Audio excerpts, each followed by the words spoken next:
My selfish father disowned me for refusing to comply with my stepmother's demands, and then at my younger sister's wedding, he publicly called me a disgrace. That was the moment I decided to make them regret everything. One day, I received a wedding invite from my little sister, Claire. Yes, the same Claire, Dad and my stepmom's golden child, the one I hadn't exchanged a word with since I distanced myself from that toxic family mess. I mean, can you believe the nerve? After 7 years of radio silence, no calls, no messages, not even a casual, "How's life?" And suddenly I get a fancy wedding invitation? But it wasn't just the invite. Inside was a handwritten note, Claire's handwriting unmistakable, saying she missed me and wanted to make things right. I stared at the note for what felt like forever, trying to make sense of it. Was this real? Was she being sincere? After everything they'd put me through, now she wanted to patch things up? To help you understand, let me rewind a bit. Our mom died when I was 15 and Claire was just 12. It shattered our world, as you can imagine. While I was still stuck in my grief, Dad had already started moving on. A year later, he remarried. And just like that, Denise entered the picture, bringing along her own brand of hell as a stepmother. From the beginning, it felt like her mission was to erase every reminder of my mom. Pictures of her vanished, decorations she'd loved, thrown out like trash. I was heartbroken. But Claire? She clung to Denise like a lifeline. I didn't blame her. She was just a kid, looking for some kind of stability. But me? I couldn't stand Denise, or how she took control of everything. Things only spiraled as we got older. By the time I headed to college, my dad completely stopped supporting me financially. His excuse? I needed to grow up and learn how to be a man.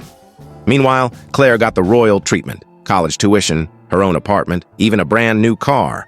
All handed to her without hesitation. I, on the other hand, was working part-time gigs just to make ends meet while trying to start an event planning company from scratch. Denise brushed it off as me playing entrepreneur, while Claire was hailed as the family's shining star. After years of feeling like I didn't belong, I finally had enough. I walked away. No dramatic goodbye, no family blow-up, just silence. I stopped calling, stopped visiting, and poured everything I had into my work. And honestly, I thrived. My business took off in ways I never expected, and I finally reached a place where I didn't need anyone.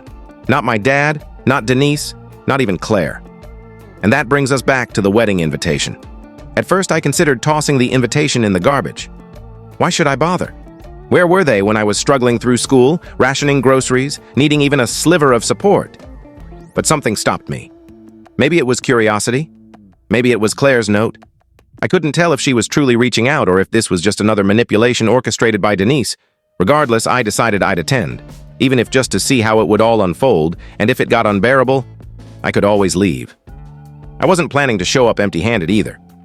Despite the years of silence and bitterness, I still wanted to extend some goodwill to Claire. I offered to help organize her wedding. My company would provide full event planning services at a huge discount. She turned it down kindly, saying Denise had already arranged everything. That stung a bit, no lie, but I let it go. I'd offered the olive branch. What they did with it was up to them. So, I started mentally preparing for the big day. I knew walking into that venue after nearly a decade would stir up some wounds, but I told myself it might be worth it. Maybe Claire meant it. Maybe she genuinely wanted to reconnect. I didn't expect much, but I held on to a thin thread of hope. The night before the wedding, I couldn't sleep. Memories from the past came rushing back. Holidays where I was just a background character while Claire soaked up all the praise. Moments where Denise humiliated me in front of my dad. Times when it became painfully obvious I was no longer part of the family unit. I kept telling myself none of it mattered anymore. I was going for Claire, not for them. And if things went sideways, I could just walk out. I had nothing to prove. The next morning, I suited up, got in my car, and drove to the venue. I arrived ahead of time. Typical me. I'm a planner, always punctual. The venue was stunning. Towering ceilings, elaborate flower arrangements. Clearly, no expense had been spared. As I walked through the doors, I felt a wave of nerves and discomfort. After nearly 10 years, this was the first time I was seeing any of them again. Would I be greeted? Ignored? Attacked? I had no idea. Then I saw Claire. She looked beautiful. She walked over and gave me a warm hug, thanking me for coming. For a brief second, I thought, maybe this won't be a disaster. Then I saw Denise. She was hovering nearby, watching me like a hawk. Her smile was tight, her eyes cold. "Welcome," she said, her voice sticky sweet. "Still running that little event company of yours?" I clenched my jaw but kept a smile. It's going great, thanks. She gave a smug little grin and turned away, uninterested. Classic Denise. I brushed it off and made my way to my assigned table. The ceremony itself? It was beautiful, I'll give them that. Claire looked genuinely joyful, and for a short while, I let myself enjoy the moment. But in my gut, I knew it wouldn't last. Drama was a family tradition, after all. As I stepped into the reception hall, my stomach tightened into a knot. It wasn't because of the venue, because truthfully, it looked like something out of a wedding magazine. Crystal chandeliers shimmered above, the place settings gleamed with polished silverware, and the floral displays were extravagant. But that gnawing feeling in my gut wasn't about decor. It was about what was coming. This was the first time in nearly 7 years that I was face to face with my family, and I knew something would go wrong. I wandered over to the seating chart, scanning the list for my name, and when I found it, that knot in my stomach dropped straight to the floor. Table 14. If you've ever been to a wedding, you know what that means. The closer you are to the couple, the better the table. Then it's friends, then extended family, and way off in the back, that's where they put the meh guests. Table 14 was deep in no man's land. When I arrived, the insult couldn't have been clearer. The people at my table, vague relatives I hadn't seen in years. Aunt Lydia, who always butchered my name and smelled like stale lavender. Uncle Roger, who never talked about anything but coins. And 2 other guests I didn't recognize at all. Meanwhile, Claire's friends and Denise's relatives were sitting near the dance floor, enjoying prime seating. Dad and Denise? Dead center, glowing like royalty. I couldn't help but chuckle. Even after 7 years, they still knew how to make me feel like an outsider. Whatever. I reminded myself I didn't come here for seating politics. I came for Claire. Or at least, that's what I told myself. I sat down, trying to act unfazed. I poured a glass of water, glanced around, kept my expression calm. But then, like clockwork, the first explosion of the evening marched over to my table. My father, clearly hammered. Now I knew this wasn't going to go well. Dad doesn't do friendly drunk, he does loud and mean, and sure enough, he smacked his palm on the table, startling Aunt Lydia. "What the hell are you doing here, Matt?" he slurred. "You weren't supposed to come." I blinked, taken aback. "I got an invitation," I said evenly, pulling it from my pocket like evidence. "Claire invited me," he scoffed. "You should have stayed away." He leaned closer, sneering. "You just showed up to make us look bad, huh? Flashing your cute little party business like it matters." His voice was rising, and I could feel people staring. My cheeks burned with shame and anger. Before I could say a word, Denise appeared right on cue.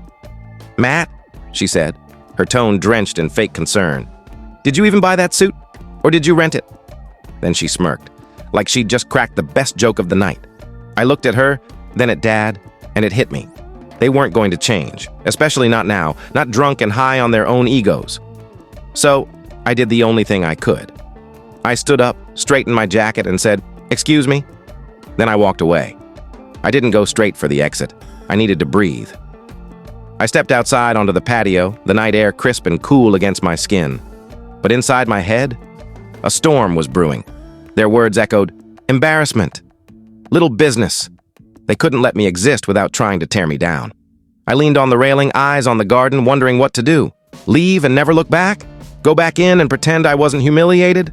Neither felt right. And then the music started. Upbeat, cheerful, jarringly out of sync with how I felt.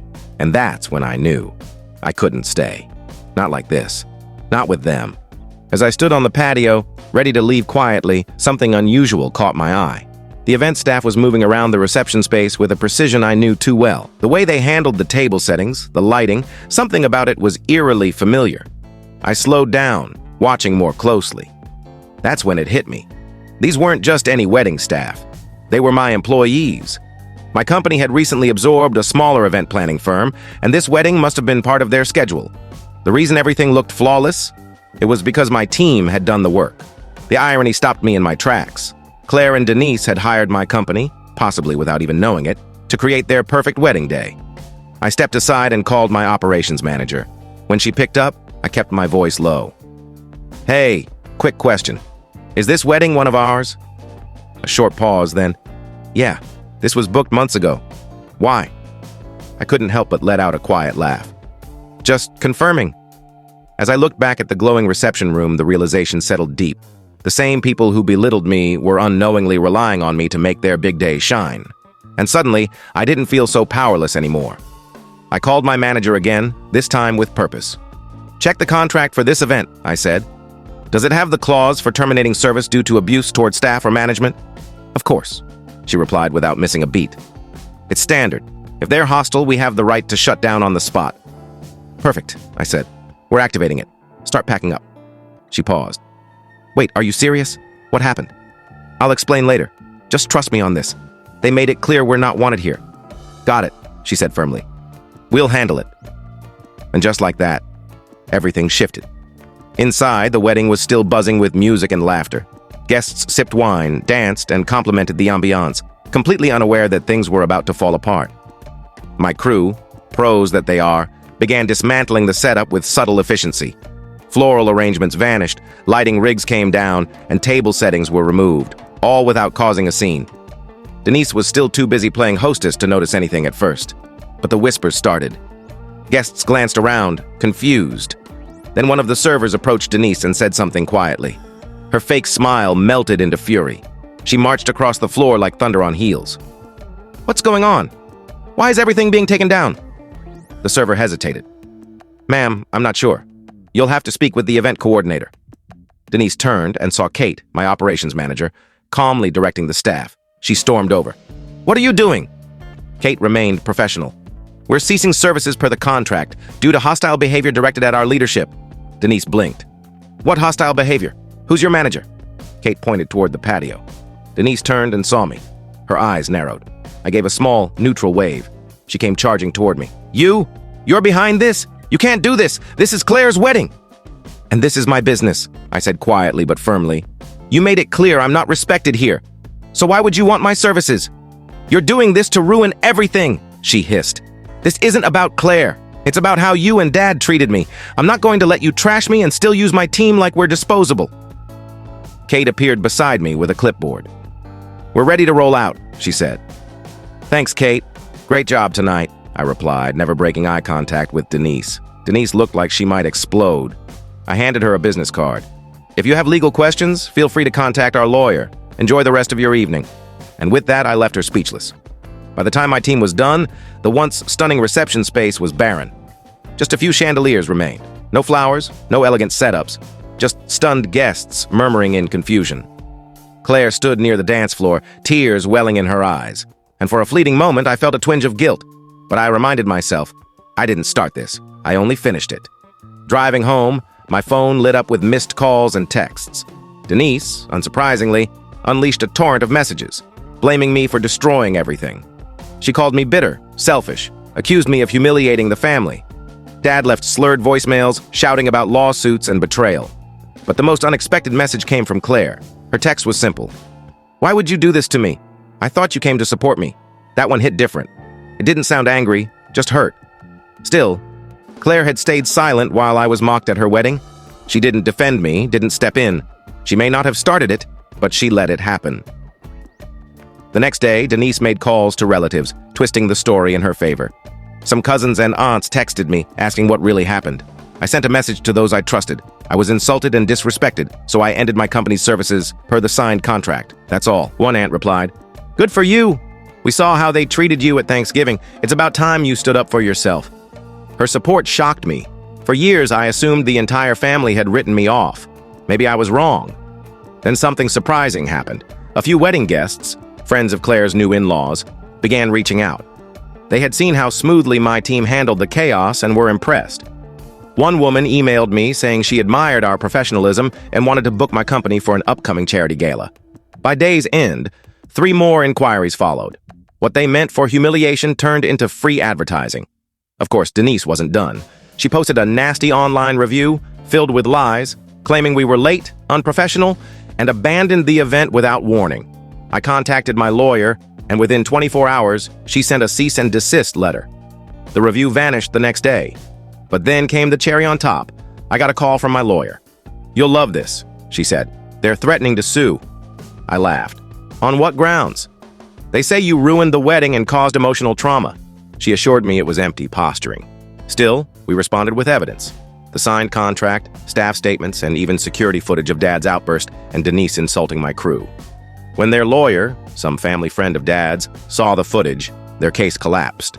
2 days later, my lawyer emailed, "They've dropped it. You're in the clear." A few days after that, I got a call from Claire's husband, Adam. "Claire wants to talk," he said. "She's upset and feels stuck between you and Denise." I said simply, if she wants to talk, she can call me herself. Eventually, she did. We met at a quiet cafe, and for a moment, I thought maybe, just maybe, things could be repaired. But the conversation quickly revealed the truth. She blamed me, claimed I ruined her wedding, ignored what Denise and Dad had done. I realized then, Claire wasn't a bystander anymore. She was part of the problem. I stood up and said, "I'm done with all of you." And I left. That was the last time I saw or spoke to Claire. In the months that followed, my business thrived. I gained more clients, built stronger partnerships. And most importantly, I finally understood something. Family isn't about DNA, it's about respect. And none of them gave me that. Not Dad, not Denise, not even Claire. And honestly, I have zero regrets. If you enjoyed this story and felt the emotions behind it, don't forget to give it a like, share it with others, and subscribe to the channel for more real-life experiences and heartfelt stories. Your support means the world, and it helps us bring more content like this to you. Thank you for watching, and I'll see you in the next video.